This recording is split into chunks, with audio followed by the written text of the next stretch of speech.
ರಾಜ್ಯ ಪ್ರಧಾನ ಕಾರ್ಯದರ್ಶಿಗಳು ಸನ್ಮಾನ್ಯ ಶ್ರೀ ಸೈಯದ್ ಮಂಜೂರುಲ್ ಹಸನ್ ಸರ್ ಅವರು ಈ ಕಾರ್ಯಕ್ರಮವನ್ನು ಉದ್ದೇಶಿಸಿ ಮಾತಾಡಬೇಕಾಗಿ ಅವರಲ್ಲಿ ವಿನಂತಿ ಮಾಡಿದ್ದಾರೆ. सारे जहां से अच्छा हिंदुस्तान हमारा, हम बुलबुले हैं इसके, ये गुलसिता हमारा। मजहब नहीं सिखाता आपस में पैर रखना, हिंदी है हम वतन है, हिंदुस्ता हमारा। मेरे दोस्तों, आरटीआई के राज्याध्यक्ष जेडी ओस्मानी साहब,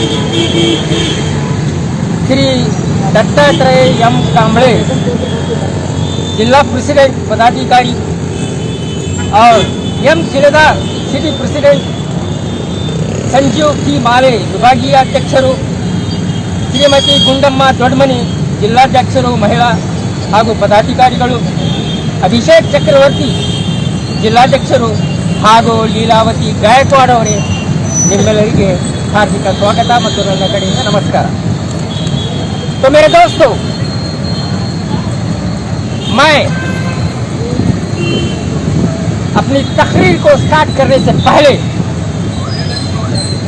आप लोगों के सामने बाबा साहेब अम्बेडकर जी का एहसानात इस देश पर क्या है, तो सबसे पहले आपके सामने पेश करूंगा.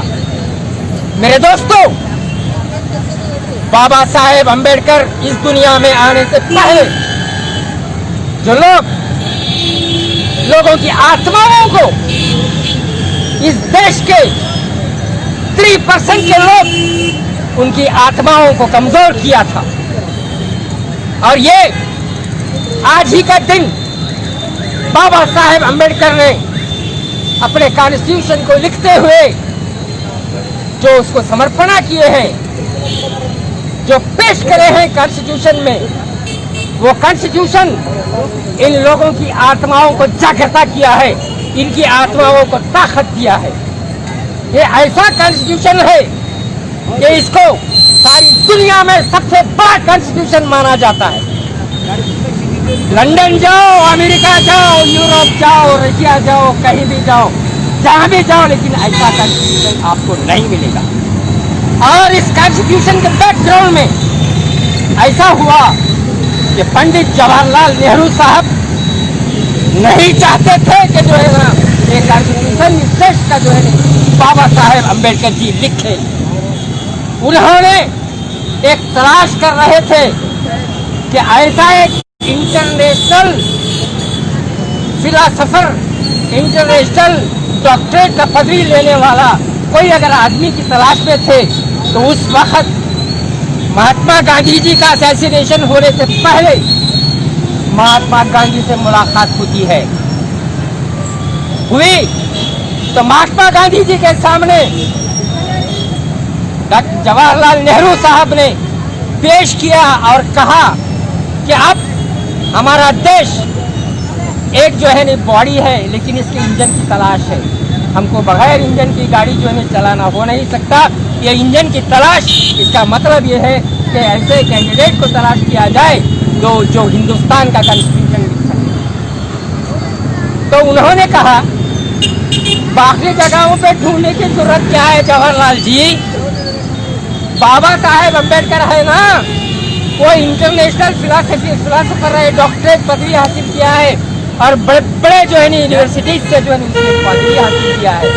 आप अगर आपको कॉन्स्टिट्यूशन लिखवाना है तो कॉन्स्टिट्यूशन लिखवाने के लिए उनसे रिक्वेस्ट करिए, उनसे कहिए कि वो कॉन्स्टिट्यूशन लिखे.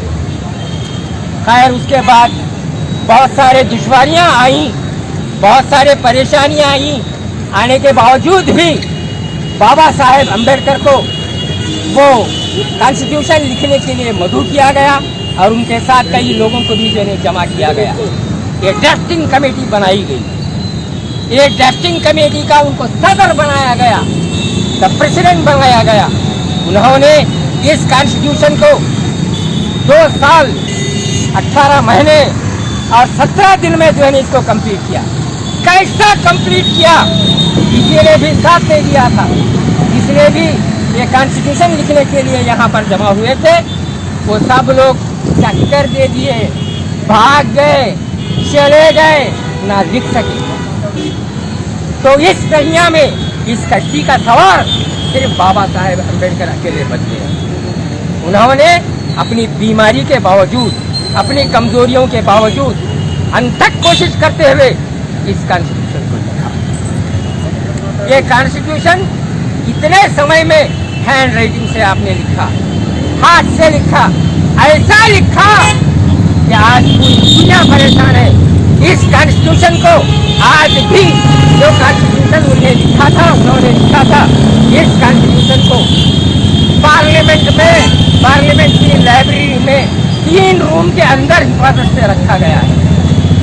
और इस कॉन्स्टिट्यूशन को सुवर्ण सोने के अक्षरों से जो है लिखा गया है। इसका प्रियम्बल सोने के अक्षरों से लिखा गया है।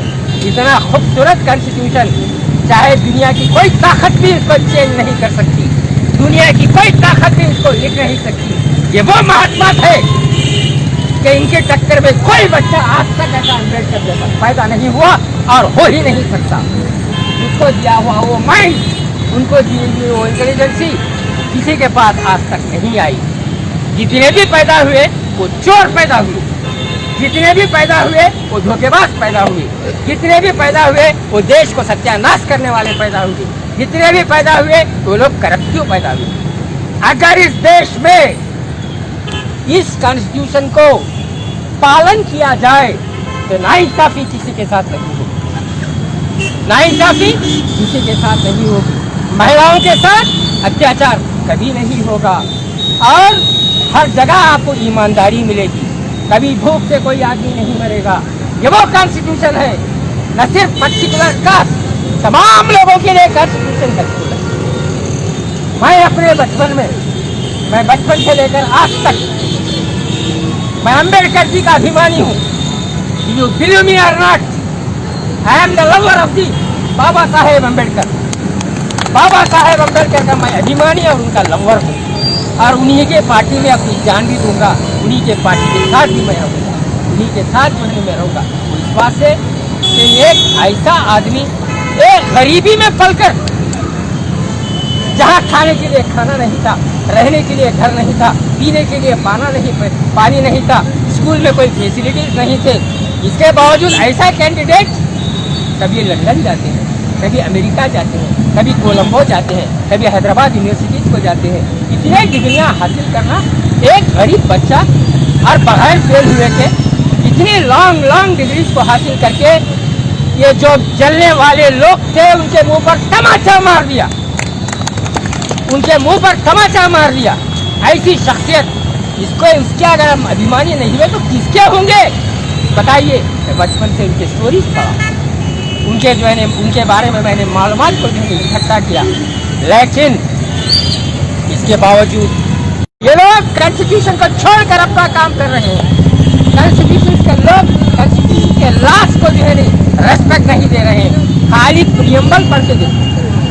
Preamble, we the people of India, कोई कास्ट नहीं, क्रीड नहीं, कुछ नहीं, क्या नहीं, to preach, practice and propagate. इसको जो है पढ़ो और इस पे जो है करो। ऐसी चीजें आज तो क्या क़यामत तक या आखिरी दुनिया तक अगर ये देश में इस कॉन्स्टिट्यूशन की हिफाजत हम तमाम लोग अगर नहीं करेंगे, अगर हम करेंगे तो कभी भी जो है यहाँ की शांति पर जो है कोई नुकसान नहीं होगा, यहाँ की शांति बरकरार होगी। आज की हुकूमत अपना बोलबाला करने के लिए कॉन्स्टिट्यूशन के अगेंस्ट में काम करते हैं, उसमें अमेंडमेंट्स करते हैं, कितने केसेस परसों ही हुआ, हथरस का केस परसों ही हुआ, उसके बारे में भी मैं यहाँ पर डीसी ऑफिस पर मैंने भाषण किया। एक मामूली सी लड़की, 19 साल की लड़की पर जो है अत्याचार होता है, उस पर रेप होता है और police station being the law abiding department is the police department. Law abiding department कौन सा है? वो पुलिस डिपार्टमेंट है। लेकिन पुलिस स्टेशन वाले, ये पुलिस डिपार्टमेंट वाले लॉ को अबाइड नहीं करते हुए उसको क्या बोले, नॉट द रेप, ये रेप नहीं है। ये बहुत सालों से उनके साथ ये उसका जो था वो था, ये था बाद में बच्ची को दूसरे हॉस्पिटल में लेकर जाते हैं, वहाँ पर उसको एडमिट करते हैं।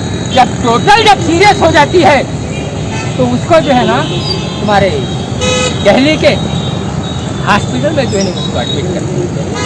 दिल्ली के हॉस्पिटल में नाम भूल रहा हूँ। I never think